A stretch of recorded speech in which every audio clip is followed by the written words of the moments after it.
Ang tulong natin ay nasa pangalan ng Panginoon. Siya ang lumikha ng langit at lupa.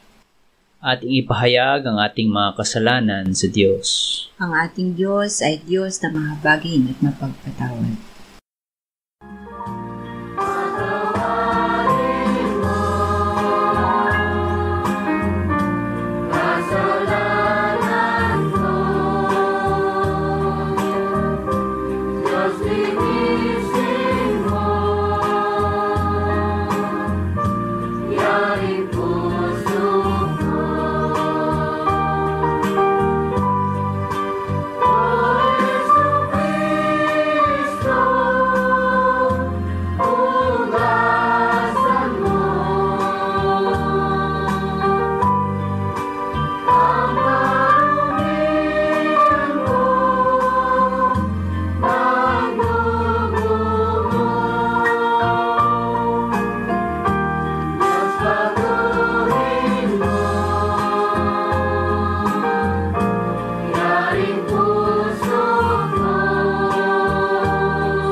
Mapalad ang tao na pinatawad na yaong kasalanan at nalimot na rin ang kanyang nagawang mga pagsalangsang. Mapalad ang taong sa harap ng Panginoon ay di na pinararatangan ng kasalanan, dahilan sa siya ay hindi nanlilinlang. Nung hindi ko pa naipapahayag yaring kasalanan, sa buong maghapon ako'y nananangis sa matinding lumbay. Sa araw at gabi, bigat ng kamay mo ang nararamdaman, ano pa't wala nang nalalabi akong lakas sa katawan. Hamog ang kaparis na dagling na tuyo sa sikat ng araw. Ako ay lumapit sa iyong harapan at salay inamin. Ang aking nagawang mga pagsalansang di ko inilihim.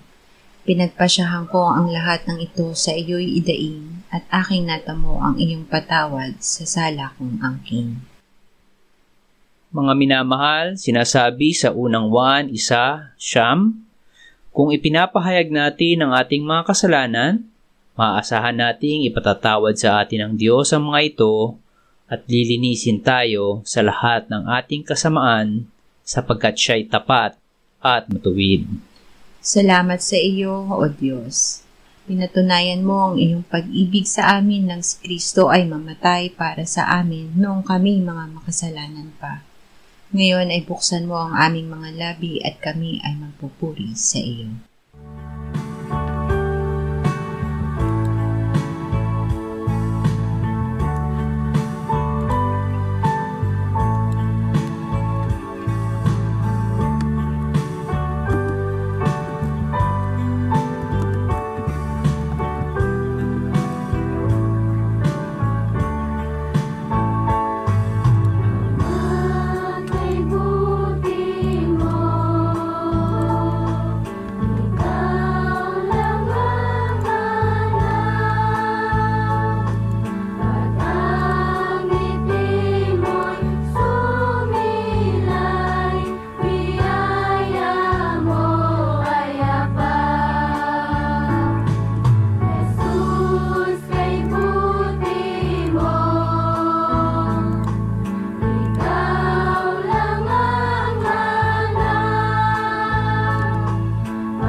Isayas 41:10-13. Huwag kang matakot, sapagkat ako'y kasama mo. Huwag kang mabalisa, sapagkat ako'y Diyos mo. Aking palalakasin ka, oo, ikaw ay aking tutulungan. Oo, ikaw ay aking aalalaya ng kanang kamay ng aking katuwiran. Narito silang lahat na nagagalit sa iyo ay mapapahiya at malilito. Silang nakikipaglaban sa iyo ay mawawala ng kabuluhan at mapapahamak. Iyong hahanapin sila na nakikipaglaban sa iyo, ngunit hindi mo sila matatagpuan. Silang nakikipagdigma laban sa iyo ay matutulad sa wala. Sapagkat ako, ang Panginoon mong Diyos, ang humahawak ng iyong kanang kamay. Ako na nagsasabi sa iyo, huwag kang matakot, ikaw ay aking tutulungan. Ang Diyos ang nagsabi. Diyos ang nagsabi na huwag tayong matakot, mabalisa, manghina, o walang magawa. Ibinigay niya ang kanyang salita na mapanghahawakan natin para magawa ang sinabi niya. Sinabi niya na siya ay kasama natin, siya na ating Diyos, siya ang tutulong at aalalay sa atin. Siya ang gagapi sa nagagalit at nakikipaglaban sa atin. Hawak niya ang ating kamay. Awit 73:21-26. Nang ang aking kaluluwa ay nagdamdam, nang ang kalooban ko'y nasaktan, ako'y naging hangal at mangmang. Ako'y naging gaya ng hayop sa harapan mo. Gayunman ako'y kasama mong palagian, inaalalayan mo ang aking kanang kamay. Sa iyong payo ako'y iyong pinapatnubayan, at pagkatapos ay tatanggapin mo ako sa kaluwalhatian. Anong mayroon ako sa langit kundi ikaw, at liban sa iyo'y wala akong anumang ninanasa sa lupa. Ang aking laman at ang aking puso ay maaaring manghina, ngunit ang Diyos ang lakas ng aking puso at bahagi ko magpakailanman. Huwag maging hangal. Huwag sabihin sa iyong puso na walang Diyos. Ang nagsasabi nito ay hangal, ang mangmang. May Diyos na makapangyarihan sa lahat. Namamalayan man natin siya o hindi, siya ay palagian nating kasama at siya ang umaalalay at pumapatnubay sa atin habang tayo ay nasa lupa at tatanggap sa atin sa langit. Ang Diyos ay ating nasain at hanapin. Sampalatayaan natin siya. Kung walang pananampalataya ay hindi maaaring kalugdan ng Diyos, sapagkat ang sino mang lumalapit sa Kanya ay dapat sumampalatayang may Diyos at siya ang tagapagbigay gantimpala sa mga masigasig na humahanap sa Kanya. Pilipos 4:6-7. Huwag kayong mabalisa sa anumang bagay, kundi sa lahat ng mga bagay, sa pamamagitan ng panalangin at pagsamo na may pagpapasalamat, ay ipaalam ninyo ang inyong mga kahiligan sa Diyos. At ang kapayapaan ng Diyos na hindi maabot ng pag-iisip, ang mag-iingat ng inyong mga puso at mga pag-iisip kay Kristo Jesus. Upang hindi mabalisa. Paano tayo hindi mababalisa sa anumang bagay? Manalig sa Diyos at hanapin siya sa panalangin sa lahat ng mga bagay. Hingin ang solusyon ng Diyos sa mga bumabalisa sa atin. Siya ay kasama natin at laging nakikinig. Sinabi niya na tayo ay hindi niya iiwan o pababayaan. Manalig na ang hinilig sa panalangin ay naririnig at tinutugon ng Diyos. Kaya't magpasalamat sa Diyos bago wakasan ang panalangin at ibibigay sa atin ng Diyos ang kanyang kapayapaan. Mateo 28:18-20. Lumapit si Jesus at sinabi sa kanila, ang lahat ng otoridad sa langit at sa ibabaw ng lupa ay ibinigay na sa akin. Kaya't sa paghayo ninyo, gawin ninyong alagad ang lahat ng mga bansa, bautismuhan ninyo sila sa pangalan ng Ama at ng Anak at ng Espiritu Santo, at turuan silang sundin ang lahat ng mga bagay na iniutos ko sa inyo. At narito, ako'y kasama ninyong palagi hanggang sa katapusan ng panahon. Palaging kasama si Jesus. Ang Panginoong Jesus na ngayon ay nasa kanan ng Ama sa langit, angkin ang lahat ng otoridad sa langit at sa lupa, ay kasama nating lagi. Upang maranasan ang katotohanan ito, sundin ang kanyang utos. Sinabi niya, siyang mayroon ang aking mga utos at tinutupad ang mga iyon, ay siyang nagmamahal sa akin, at ang nagmamahal sa akin ay mamahalin ng aking Ama, at siya'y mamahalin ko, at ihahayag ko ang aking sarili sa kanya. Kung ang isang tao ay nagmamahal sa akin, ay kanyang tutuparin ang aking salita, at siya'y mamahalin ng aking Ama, at kami lalapit sa kanya, at kami gagawa ng tahanan kasama siya. Ang karanasan ng mga alagad.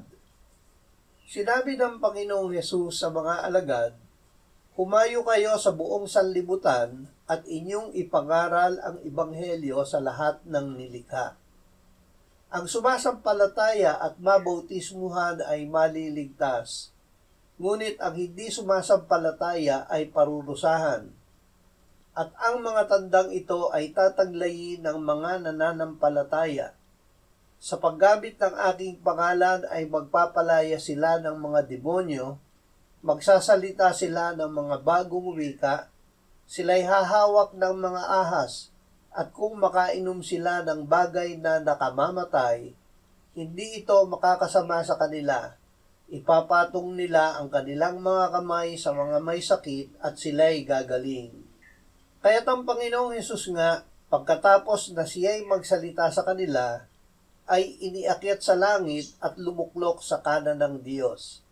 at humayo sila at nangaral sa lahat ng dako habang gumagawang kasama nila ang Panginoon at pinatototohanan ng salita sa pamamagitan ng mga tandang kalakip nito.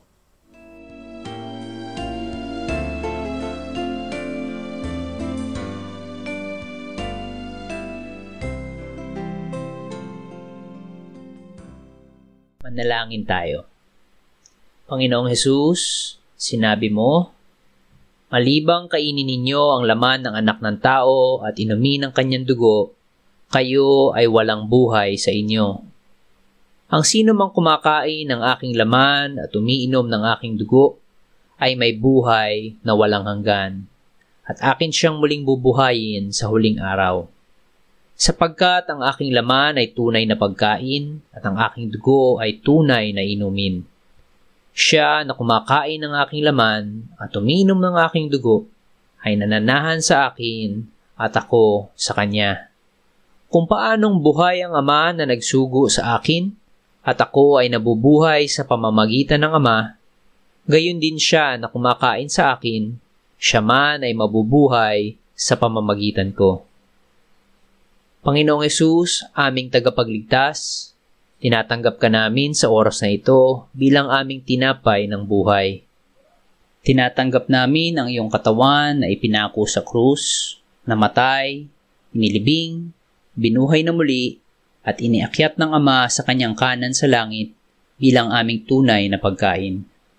Tinatanggap namin ang iyong dugo na nabuhos sa ikapagpapatawad ng aming kasalanan bilang aming tunay na inumin.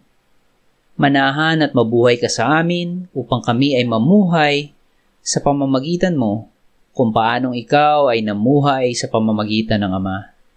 Salamat, Ama, sapagkat dahil kay Kristo, kami ngayon ay nakapamumuhay kasama mo kaisa ng Espiritu Santo.